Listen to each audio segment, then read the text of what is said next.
Do you have a friend? Do you want a friend?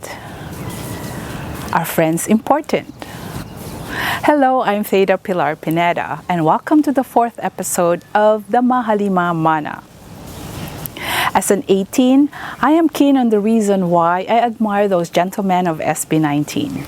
I realized that after getting together several years ago, they've nurtured something very important that kept them together. And that's the reason why it is our topic for today. Friendship. Friendship is considered as the emotions, conduct, or state of being friends. And nobody can deny that our Mahalima have developed the highest level of friendship as brothers in the music industry and in one company.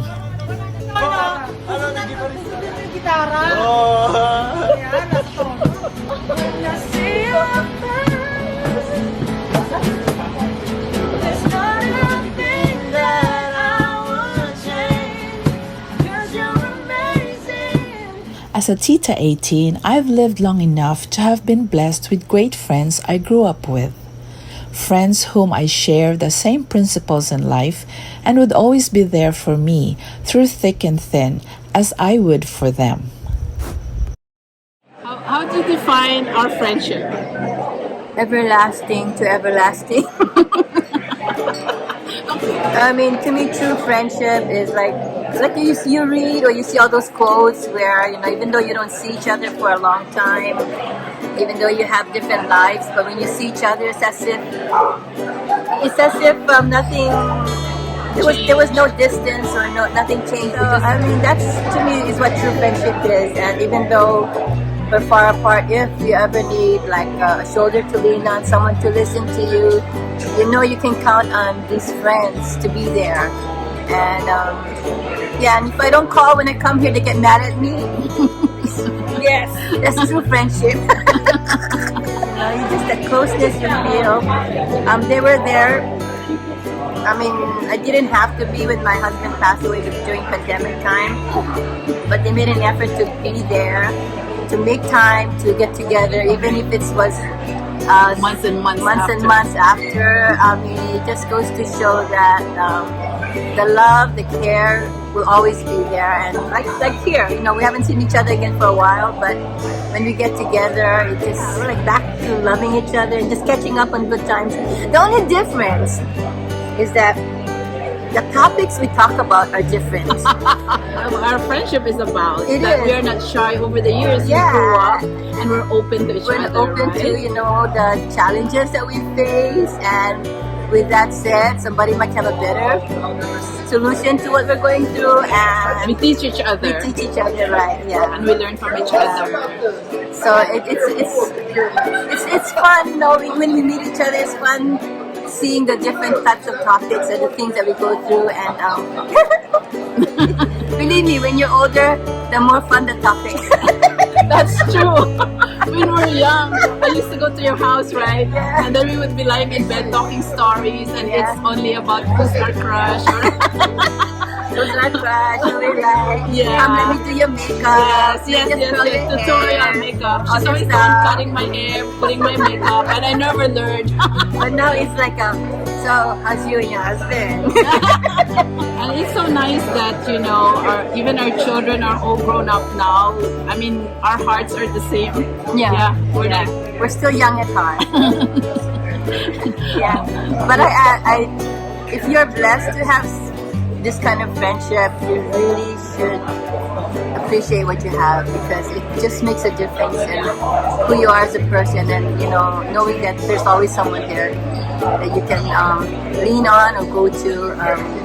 It's so important to have that kind of friendship in your life. So I really am blessed to see this girl. Yeah, we're not rich, but we have each other. Yeah. We have a group of friends that we hang out with. And that's feels more rich than money. I mean, money can't hug me.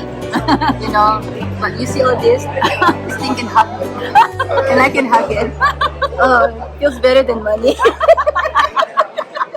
Among the many things that make a great friendship are trust and love. As soon as SB19 was formed, Our Mahalima had to go through strenuous training to hone their talents, and they kept themselves in check. Working hard together gave them that trust that each of them would give their 100% in their work. Their brotherly love then stemmed from trusting that they have each other's back because they are one team and they all share the same experiences. Alam ko lahat kami may pinupuntong goal, pero gusto kong dumating sa punto na hindi na namin iniisip yung bawat isa. Hindi dahil hindi na namin iniisip yung bawat isa, kundi sobrang iniisip namin yung bawat isa para gampanan nila yung lahat ng individual responsibility nila para sa grupo, para ma-achieve yung goal namin. True to ourselves, happiness, health. Healthy sila palagi. And stable sa buhay. And I hope na makapag nila yung anong gusto nila mangyari. Once SB19 is done, yeah. Gusto ko lang, parang mahalin namin yung isa't isa. Gusto ko na mas maging iisa. At syempre, habang grupo pa kami, at kahit nga na yung grupo, parang matupad namin lahat ng pangarap namin.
SB19 went through a lot of criticisms from the get-go of their career. And although they often remain quiet on issues thrown at them, they also know how to defend each other when needed, but in a graceful manner. Like what their leader Pablo always says, always choose to be kind. Through these gains, it didn't only strengthen their group, but it also endeared them to their fans. Sabi niya, pinakapangit sa SB19. Pero parang nag-i-evolve naman po talaga ang fashion, nag-i-evolve ang music. Nandito na po tayo sa modern times, 2021 na po, ganun po talaga. Asian country po tayo, so naturally po meron po tayong mga reference din galing din sa Asia. So hindi po Korea ang ginagaya namin, sarili pong style lang namin lahat, pati po pananamit, lahat po yan. Pati pagsulat ng kanta, hindi naman po siya naka-Korean. Lahat naman po ng tao sa buong mundo, meron po tayong tinatawag na sense of universality. Kumbaga, pag meron tayong bagay na nakikitang maganda, we take it and utilize it. Hindi naman po na sinasabi na pangungopia or direct talagang kinukuha yung sinasabi. Kumbaga, influence po tayo ng mga lahat ng bagay sa buhay. Learning from their friendship that even fighting back is to fight with kindness will surely take them far, because even the Bible espouses this type of friendship. Hey everyone, we're back with a Rewind episode. And this conversation is a real treat because I'm joined by our former co-host Lois Paula and brother Jojo Bayani, a minister of the gospel in the Church of Christ. We asked Brother Jojo all sorts of questions about navigating our friendships. You know, Is there any guidance in the Bible about who or what we should choose over what? If we are wrong in choosing one or the other, is there any guidance that you can give into us so that we can make the right decisions if we are presented with that challenge in the future? Sure, Sister LP. It's 1 Corinthians 15:33 of the expanded version of the Bible. It's, do not be fooled, deceived, misled. Bad friends, company will ruin good habits or character or morals. I think one of the best and one of the main guidelines that we should have in choosing our friends is to make sure that that kind of friendship is based on how we should be living our lives in accordance to the teachings of God. Or sometimes the one you're with don't like your don't friends. like your friends. What should we do? Colossians 3:12, perhaps Brother Martin would give us an insight. Since you have been chosen by God, who has given you this new kind of life, and because of his deep love and concern for you, here we go, you should practice tender-hearted mercy and kindness to others. Caring and supporting each other are important elements of their friendship, and this can be seen early on in their career as SB19. They have a healthy practice of allowing any member to release their personal songs, as we've seen with Pablo and Ken, and later on with Josh. This support even came as actual production of Ken or Philip's first song, Palayo, by Pablo, and Stell provided the indigenous or tribal sound needed for Philip's Bulan.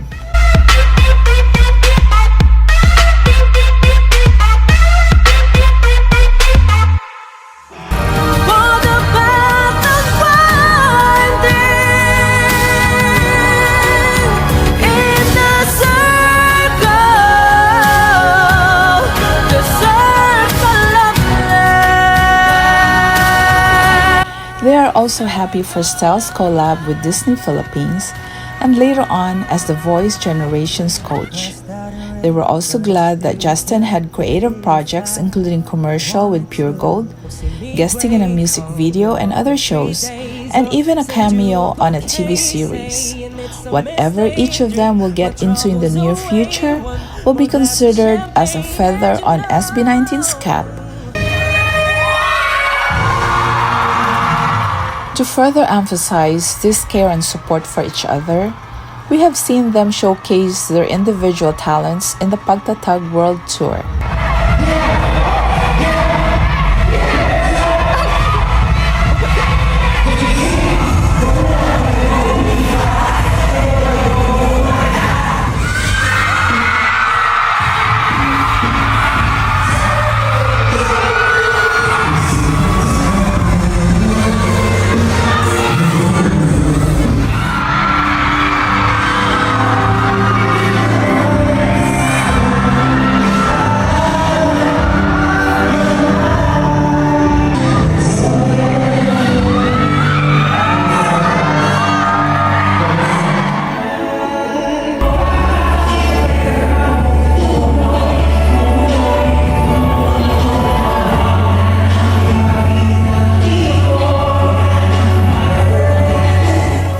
And we have also seen their presence in each other's events.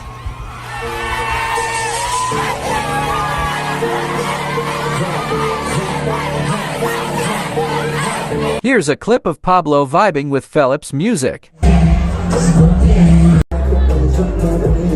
They are really brothers, supporting each other until the end.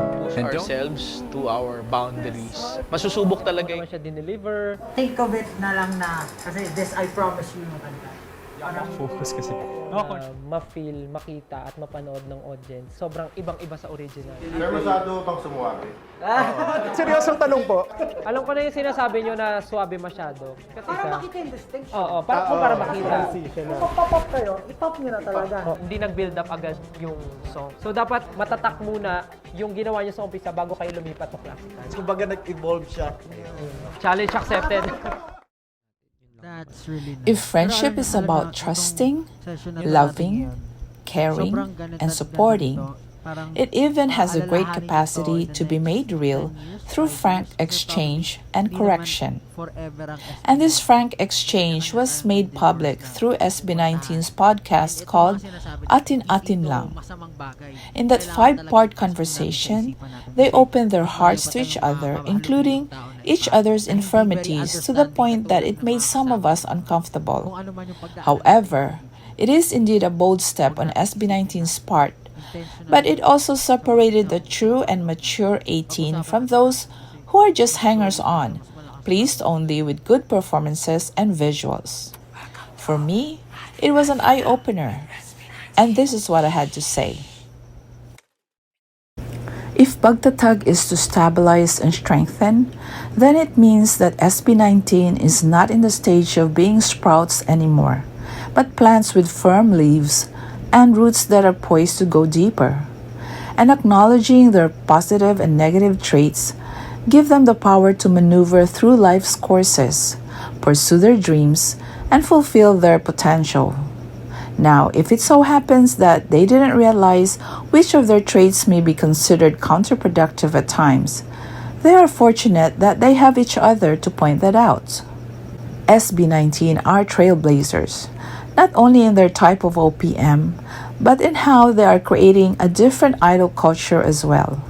Different from fabricated, perfect-like persona that's easily manipulated by their masters.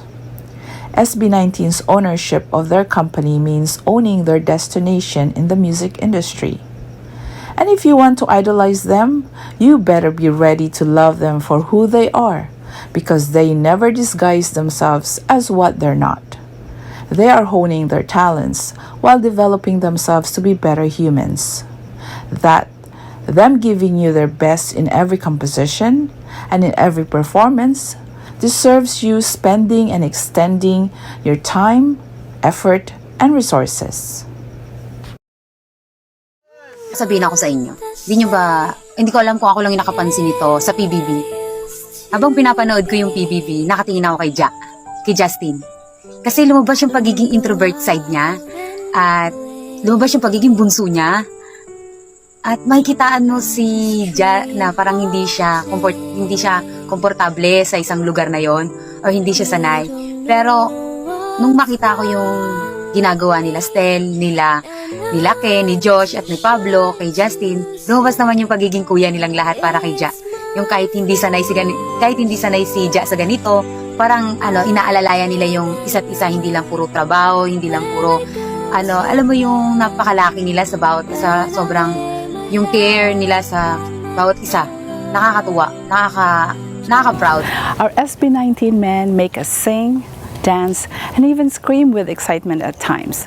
But more importantly, in this episode, they taught us the great importance of the highest form of friendship, because that's the mana of our Mahalima. This is Tita 18 from Honolulu, Hawaii. Aloha.